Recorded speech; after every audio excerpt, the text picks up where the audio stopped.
सुभद्रा योजना को स्वागत और सचेतन पदयात्रा। कलाहांडी जिला केसिंगा ब्लॉक रे सुभद्रा योजनार सफल रूपायन पर आज सकाल 9 घंटा समय केसिंगा बीडीओ पद्मनाभ पुरोहित और सीडीपीओ सुरमा पाणी नेतृत्व में ब्लॉक परिसर एक विराट पदयात्रा शहर परिक्रमा करने सहित योग्य सुभद्रा हिताधिकारी महिला मानू सचेतन कराई। शहर परिक्रमा पर केसिंगा ब्लॉक सभागृह में एक बैठक अनुष्ठित कर मिशन शक्ति माँ मानू निज निज अंचल गाँ गाँ जाई महिला मानू सचेतन कराई बीडीओ अनुरोध करते।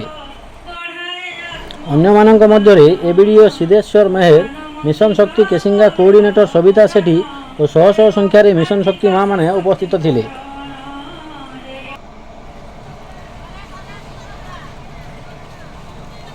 शहर परिक्रमा समय एनएससी चेयरमैन और एनएससी ईओ मध्य सांगरे रही देखा मिलता।